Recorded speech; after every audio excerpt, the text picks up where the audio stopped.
Bonjour, ici Bobo Écolo. Aujourd'hui, j'installe les prises électriques dans la cuisine du gîte. Donc voici ce que je dois faire aujourd'hui. Donc ici, on a l'arrivée d'eau pour l'évier. De ce côté-là, on veut installer un lave-vaisselle. Et donc, il faut que je perce une prise à peu près, enfin que je fasse arriver une prise à peu près ici, des fils électriques. Donc le but aussi, c'est de mettre des prises électriques pour la cuisine, parce que là on avait fait des branchements à l'arrache avec des rallonges, donc c'est plus tenable. Donc là on est dans la lingerie de l'autre côté.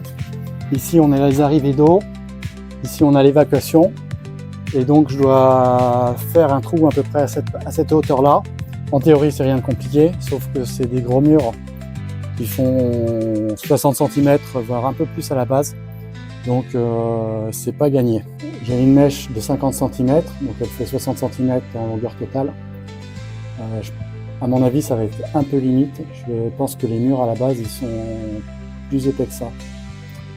Mais, donc on va voir si on arrive à traverser. On va voir si on arrive à traverser les murs avec ça.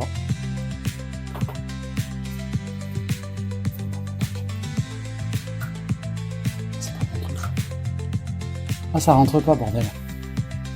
C'est pas le bon truc. Putain de merde, je suis désolé. Donc comme je ne peux pas utiliser la mèche de 60 que j'ai achetée, je vais essayer de faire le trou avec la mèche de 40 en perçant d'un côté et ensuite de l'autre.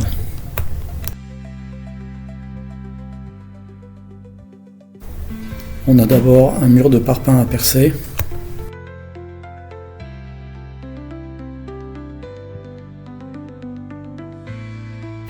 Et ensuite on arrive dans le mur en pierre, donc selon l'endroit où on se trouve, on tombe dans des trous et ça rentre comme dans du beurre, ou alors on peut arriver sur des pierres et là c'est dur à percer.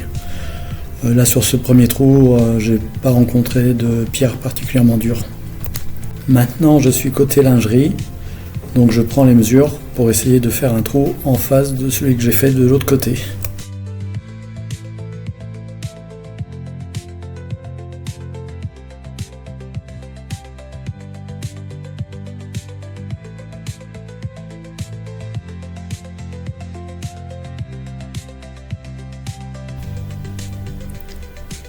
Est-ce que je vais retrouver le trou que j'ai fait de l'autre côté?